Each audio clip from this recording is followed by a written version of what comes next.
Operation सिंदूर के तहत भारतीय सेना ने पाकिस्तान के आतंकी ठिकानों पर बड़ी कार्रवाई की, जिसके बाद से पाकिस्तान में हड़कंप मच गया। वहीं सोशल मीडिया के थ्रू पाकिस्तान ने कई तरह के झूठ फैलाने की कोशिश की। अब वहीं भारतीय सेना के जवानों ने प्रेस कॉन्फ्रेंस के माध्यम से बताया कि कैसे और कहां पर भारतीय सेना ने सैन्य कार्रवाई की पाकिस्तान के खिलाफ। और वहीं पाकिस्तान की तरफ से बोले जा रहे झूठ या सोशल मीडिया के थ्रू फैलाए जा रहे झूठ पर भी एक नकेल कस दी है। इससे पहले भी न्यू दिल्ली पोस्ट ने अपने वीडियो के जरिए बताया कि भारतीय सेना ने कहां, कब और कैसे कार्रवाई की है। इन सब पर एक डिटेल वीडियो आप तक पहुंचाया था। बाकी अब भारतीय सेना की तरफ से जो प्रेस कॉन्फ्रेंस किया गया है और क्या कुछ घटनाएं हुई हैं, किस तरीके से भारतीय सेना ने आतंकवाद के खिलाफ या कहें कि पाकिस्तान के खिलाफ जो कार्रवाई की है, उसके लिए ये पूरा वीडियो देखें आप। About 2000 hours, that is 8 p.m. local time, on 8th of May, several Pakistani unmanned aerial systems, drones, combat vehicles attacked multiple IF bases. These included Jammu, Udhampur, Pathankot, Amritsar, Bhatinda, Nal, Dalhousie, Thois, Jaisalmer, Uttarlai, Falodi, Nalia. These were almost simultaneous and they came in waves. All our AD guns and other systems were waiting for them. All these waves were neutralized by our trained crew using the air defense systems that they have, and also some of them were utilized using our legacy systems like Pechoras and IF Summer, which we have recently acquired, and some were neutralized by the Garud snipers. There was no damage on ground from these incursions and these mass raids, if I could call them, from the Pakistani side. However, following these relentless attacks on our air bases, on our forward positions, and on our civilian targets, this was time to convey some message to our adversaries. And therefore, a decision was taken to strike where it would hurt. And towards that, in a swift, coordinated, calibrated attack, we struck his air bases, command centers, military infrastructure, air defense systems across the entire Western Front. The bases we struck include Chaklala, Rafiki, and mind you, Chaklala is Islamabad, Rahim Yar Khan, Sakar, sending a clear message that aggression will not be tolerated. This was followed by strikes at Sargoda, Bholari, Jacobabad. We also struck the C2 centers at Murid, the UAE complex at Murid, Rafiki, radar at Chunia, which I will show you, Rahim Yar Khan airfield, and the unmanned combat aerial vehicle hangar at Sakar. I would like to reiterate here that we have the capability to target every system at these bases and more. However, it was only a measured response to instill good wisdom to our adversary to refrain from further escalation. IF response was directed only at military installations, avoiding civilian and collateral damage. I would now like to show you some of the effects that have been achieved as a result of our air operation.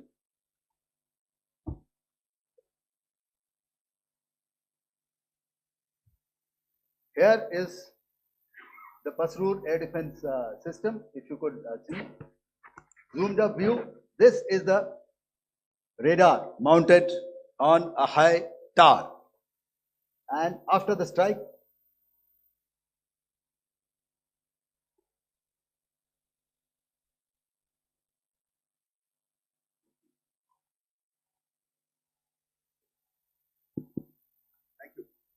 Can you hear me? Yeah, thank you. And after the strike, this is what has happened. This radar has been taken out, completely burnt. Next slide, please. The Chunia air defense radar, which was taken out on 7th and 8th. This is the radar site. A blown up photograph, once again, on a tower. Not very clear, but what you see very clearly is the after effect after we have stuck. The radar head has been completely decapitated. Next slide, please. Arifwala air defense radar. In this complex, you see how it looked before, blown up image, and after really blown up. Next. Now coming to Sargodha airfield. Remember, this is one of their important airfields wherein they have a lot of assets, F-16s, other assets which they keep getting, training institutes. And we have stuck this airfield. It is not, if you zoom in here, then one impact point here on the runway and second impact point of our weapon, precision weapon on the runway. And if you see this blown up, repairing going on. Same here. Next. Rahimyar Khan. This is the area we have stuck. A deep strike out here and one complex here. So this is how it looked before, and same, you see a big crater, another crater here, and this complex after strike neutralized. Next. Chaklala airfield, Noor Khan, once again a major air base, a lot of their logistic assets out here. This was the chosen complex that we intended to strike and convey a message. Next slide, please. This is how it looked before, and this is how it looked after our strike. Next. Sakar. We chose the radar site at Sakar. This is the radar site, and after it was struck, this is the aftermath, completely burnt out. Next, please. Aircraft shelter. This is how it looked before the strike, and this is how it looked after the strike. The roof of the buildings completely caved in and burnt. Next. Bolari airfield, aircraft hangar. This is how it looked before, and this is how it looked after the precision strike. Next. Jacobabad, aircraft hangar, and this is how it looked after. Next. What we found that on the night of 8th and 9th, starting as early as 22:30 hours, our cities had a mass raid of drones, unmanned aerial vehicles, UCAVs, starting right from Srinagar, going down right up to Nalia. It was a mass raid in waves, and it was relentless. However, we were prepared, and our air defense preparedness ensured that there is no damage on ground or to any of the intended targets that the enemy might have planned for. The difference between 7th night and 8th night was that on 7th night, he sent in his Yiha class of UAVs. However, these UAVs can go some distance, they are armed. However, on the 8th, less numbers of armed UCAVs were there or UAVs were there, and more numbers of quadcopters, maybe for surveillance or just for harassment of civilians. This continued till midnight. Our air defense preparedness ensured that there was no damage on the ground, either to the military installations or to the civilians. However, the enemy had yet again shown that he wanted to up the ante and he wanted a fight, and we were up to the task. In a measured and calibrated response, we once again targeted his military installations, which included his SAM sites at Malirkant. This also included his surveillance radar sites at Lahore and close to Gujranwala. These were suitably addressed, and thereafter his drone attacks continued even till morning, which we countered, and during the daytime there was some respite. Here I would like to bring out another aspect. What we found was that while the drone attacks were being launched from somewhere close to Lahore, enemy had allowed his civilian aircraft to also continue to fly out of Lahore. Not only his own aircraft, but international passenger aircraft, which is quite insensitive, and we had to exercise extreme caution, even at the cost of some tactical disadvantage, to ensure that there is no damage to any of the civilian aircraft. And this was also brought out in our press briefing during the day. However, what we saw in the evening of 7th of May, we were saturated with a raid of Pakistani unmanned aerial vehicles and small drones. And these came in waves in our civilian areas, over our military installations, and all of them were successfully intercepted.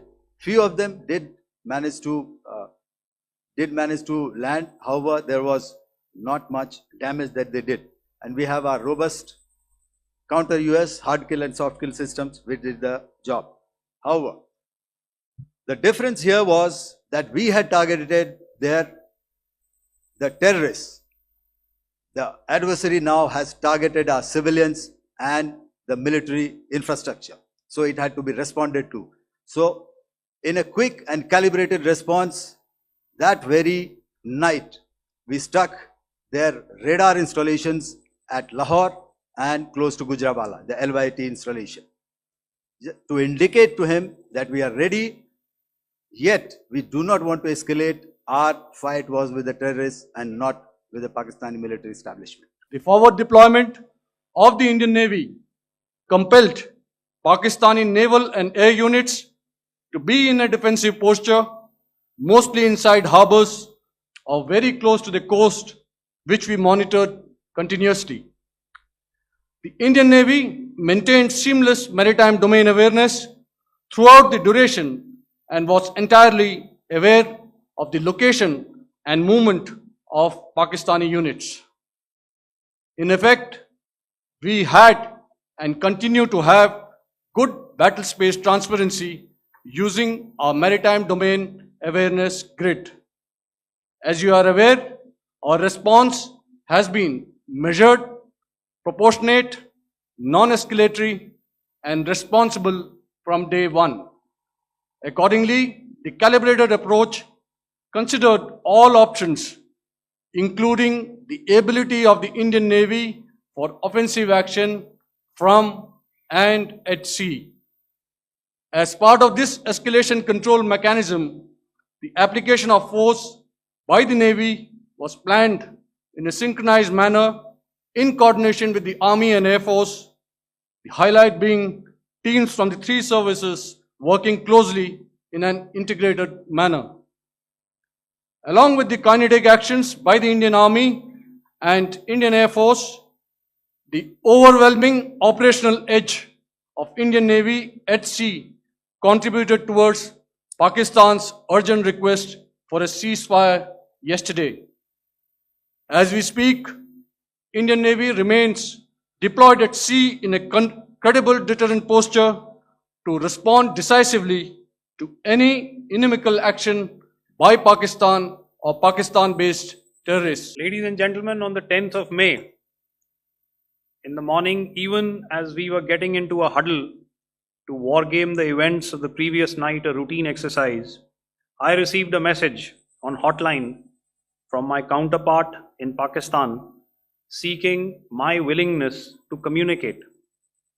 Since our initial aim was to strike at terror camps, and all our actions in the subsequent days were in response to the intrusions and violations by the Pakistan Air Force and its army, it was decided that I would indeed speak with my counterpart. You are already aware, I've seen it being covered on national television, that my communication with the Pak DGMO was conducted at 15:35 hours yesterday and resulted in cessation of cross-border firing and air intrusions by either side with effect from 1700 hours 10th of May, after he proposed that we cease hostilities. We also decided to further speak on the 12th of May, that's tomorrow, at 1200 hours, to discuss the modalities that would enable the longevity of this understanding. However, disappointingly, and must I add, expectedly, it took only a couple of hours for the Pakistan Army to violate these arrangements by cross-border and across the line of control firing, followed by drone intrusions across the expanse of the Western Front through last night and in the early hours of the morning today. These violations were responded to robustly and dealt with as they must be. We have earlier today sent another hotline message to my counterpart highlighting these violations of the understanding between the DGMOs on the 10th of May and our firm and clear intent to respond to these fiercely and punitively, if repeated tonight, subsequently, or later. In this regard, I must inform all of you that the Chief of Army Staff has earlier today conducted a security review and has granted full authority to our Army commanders for counter actions in the kinetic domain in case of any violation by Pakistan.